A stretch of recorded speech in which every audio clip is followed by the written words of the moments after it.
Ai, ai, ai. Bentornado, tifoseria bianconera. Ciao, tifoso bianconero. Juventus 1, 2, 3, 4. Udinese 0. Não, não, não. Juventus 2, Udinese 0. Cada dia que passa, essa federação italiana me obriga a ter que torcer para a Irlanda do Norte em março. Que papelão, que vergonha. Vamos falar do jogo. Não vou falar da arbitragem, mas só para quem não lembra, aquela partida contra a Salernitana há 2 anos atrás, onde tinha o guarda-linha é o bandeirinha no fundo, e aí anularam um gol do Gatti, do Bonucci, acho que foi do Bonucci, não me lembro, era um 3-2 contra a Salernitana. Foi o mesmo ano que a federação tirou os pontos da Juventus e para ficar fora da Champions, né? E hoje a mesma coisa aconteceu num gol legítimo do Jonathan David. É isso. Não vou colocar aqui as linhas, não vou colocar o gráfico, tá na internet, senão fica parecendo choro de torcedor. Não é porque a Juventus ganhou que isso tem que passar em branco. É evidentemente que a Juventus não vai se manifestar, é assim que funciona na Juventus. Pode estar errado, não vou discutir se está certo ou está errado, mas a Juventus sempre foi e sempre será assim, mas alguém teria que pelo menos falar em relação ao tal do Rock que o Allegri cobrava lá atrás. É lamentável, uma vergonha.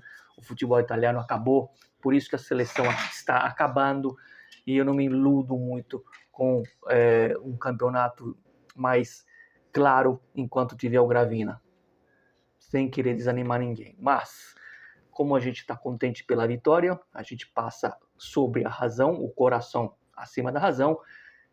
Lembre-se que este mês vamos sortear a camisa oficial da Juventus e você não esquece de ativar. Olha aqui o sino com o símbolo da cidade de Spoleto, um sino bonito, brilhante. E se você ativar o sino, você agora sim vai receber aí a notificação dos próximos vídeos e vai saber o que precisa fazer para concorrer a essa camisa oficial da Juventus nesse mês de dezembro. E depois, a partir de janeiro, durante todo o segundo turno do campeonato italiano, os brindes oficiais da Juventus que nós já mostramos aqui, vocês vão concorrer. Bom, fiquem até o final do vídeo. Atenção, eu não vou aqui ser, como é que fala? Bomba, não vou exagerar, tá? Mas fiquem até o final, porque eu tenho uma informação curiosa, vou definir dessa forma, curiosa, que me deixou com uma pulga atrás em cada orelha, ou seja, 2 pulgas. Fica até o fim. Antes, falando do jogo, hoje a Juventus venceu, e convenceu.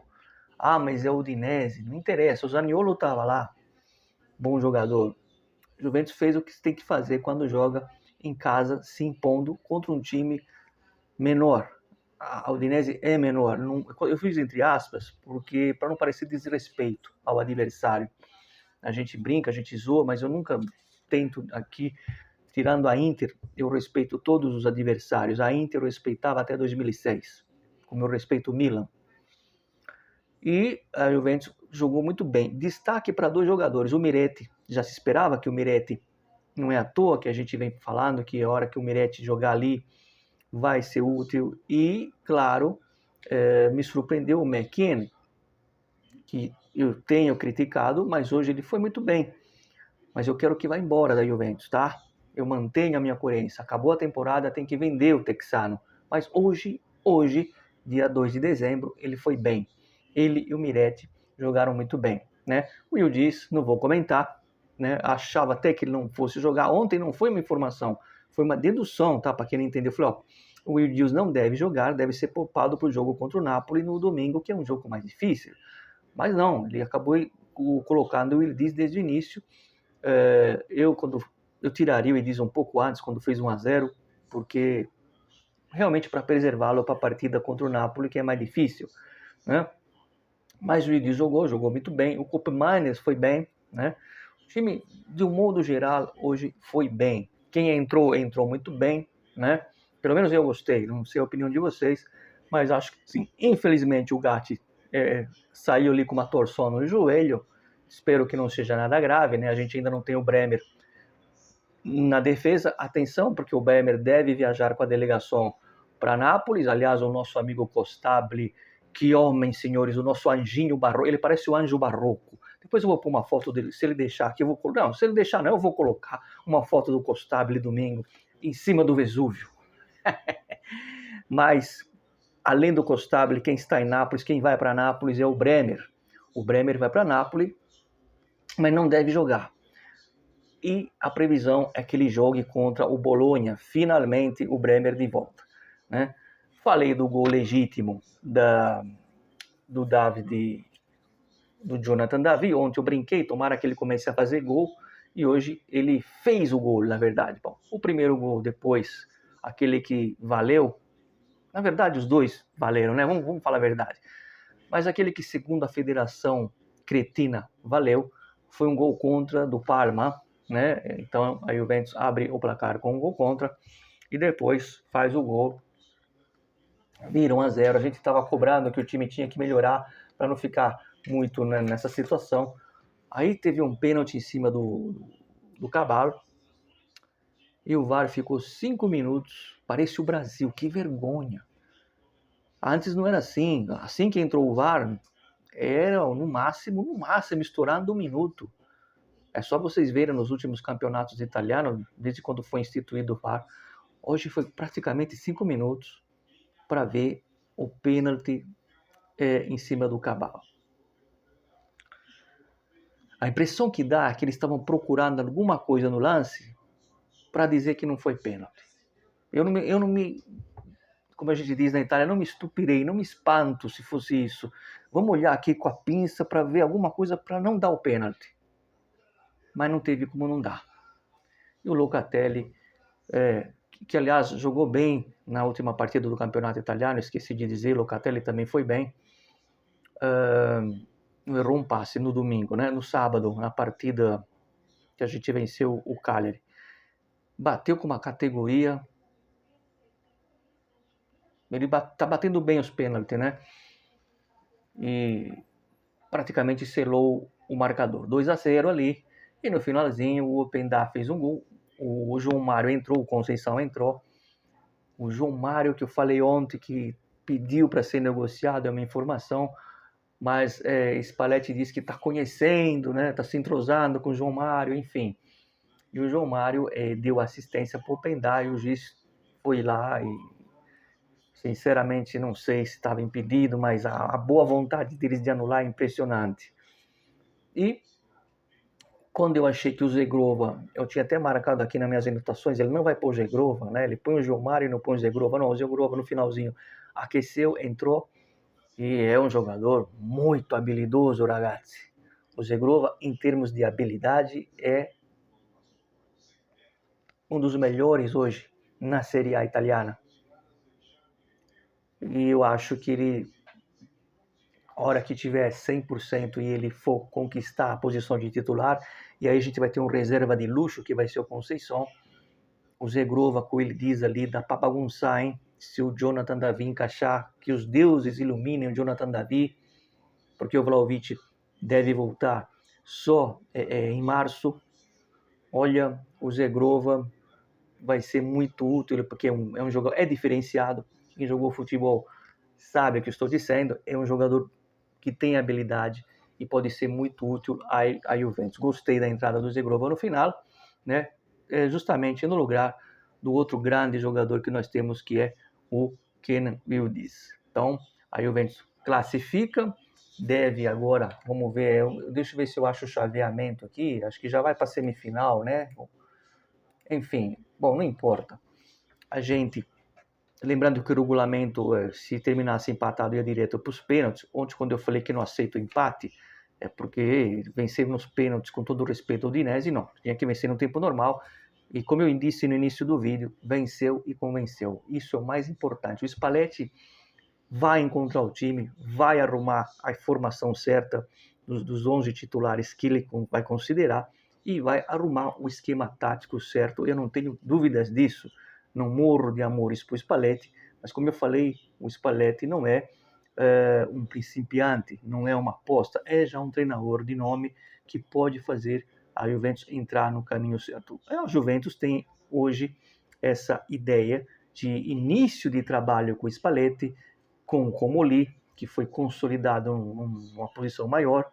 A informação que eu tenho é que a Juventus vai buscar um zagueiro e um centrocampo, e vamos ver, como eu falei no vídeo de ontem, qual vai ser aí a mágica do Comolli para se virar em janeiro para colocar um substituto para o Vlahovic.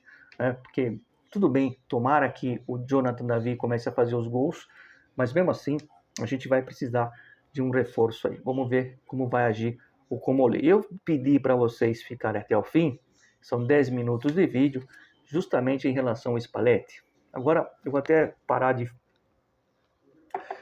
de brincar, eu sempre gosto de dar uma brincada, mas agora o assunto é sério.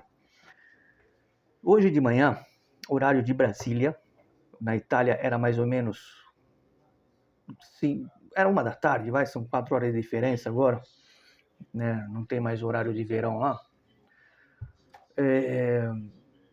Eu recebi uma mensagem, né? Quem acompanha o canal vai lembrar quando eu estava na Itália, quando eu disse assim, olha, uma das pessoas que conversam comigo, né, que me passa informação de bastidor, está cravando que neste fim de semana, foi no início do campeonato, acho que na segunda rodada, neste fim de semana a Juventus vai apresentar no sábado, anunciar a contratação do Zegrova. Até dei crédito, falou, a informação é minha, mais ou menos não é tão minha, porque me passaram que o Zegrova vai ser apresentado no sábado e ele foi apresentado no domingo. Essa mesma pessoa é a pessoa que falou para mim, há anos atrás, ainda não tinha o canal, que o Higuaín estava fechado com a Juventus, e eu falei, não, mas eu não acredito, porque eu acabei de ver uma entrevista do De Laurentiis dizendo que o Higuaín não sai. Ele falou, não, mas ele já é da Juventus. Eu não botei fé, e no dia seguinte, na página do Tuttosport, estava o Higuaín com a camisa ali, o negócio, enfim.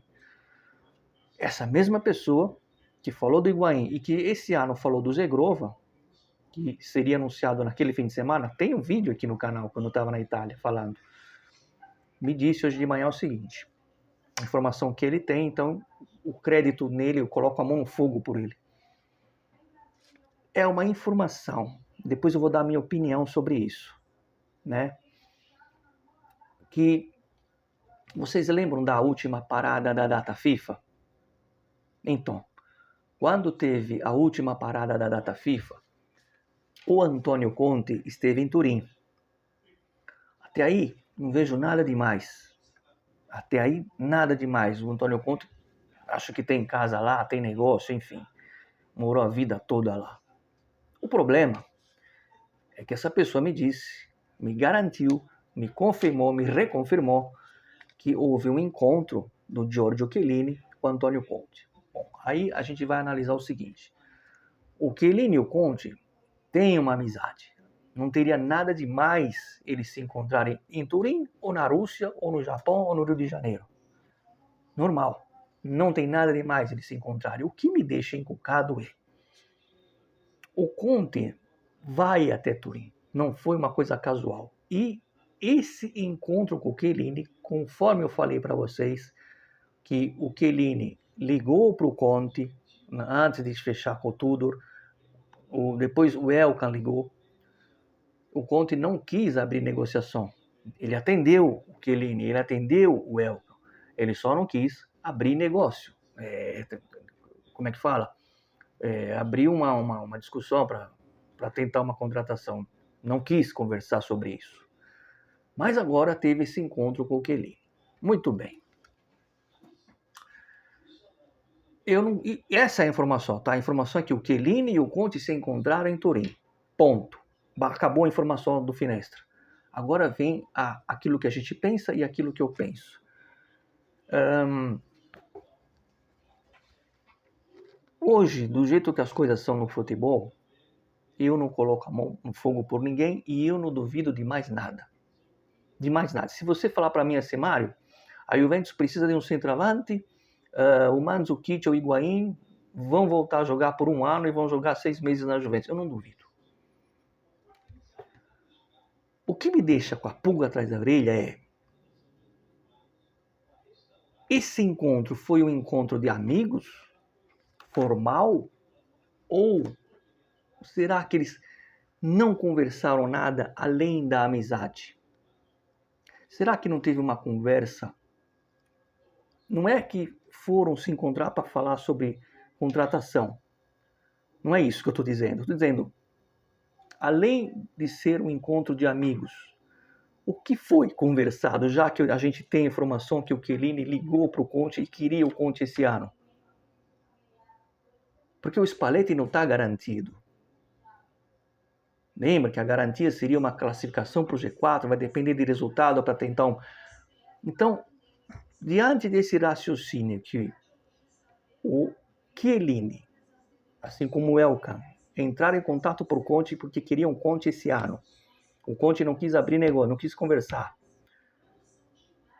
Será que a conversa foi só de bons amigos? Ou será que teve um algo a mais numa data FIFA?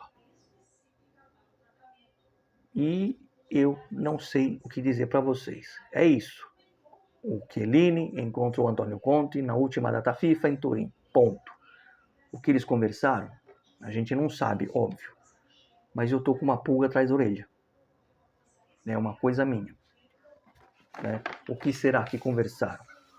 É isso que eu queria dizer para vocês. Grande vitória da Juventus. Domingo é uma partida contra o Napoli, partida difícil. Eu só faria um pedido para o Spalletti. Começa com o Zegrova.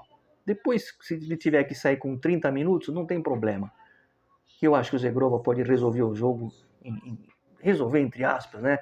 Ele pode abrir o caminho para uma vitória. Sei lá. Mas se colocar o Zegrova no final, tá valendo. Mas põe o Zegrova para jogar contra o Napoli, Spalletti. É só isso. Sempre Forza Juve, fino alla fine. Ciao ragazzi, nos vemos, ci vediamo. E uma boa terça-feira a todos vocês. Com certeza, quando a Juventus ganha, todo mundo fica feliz. Ciao ragazzi.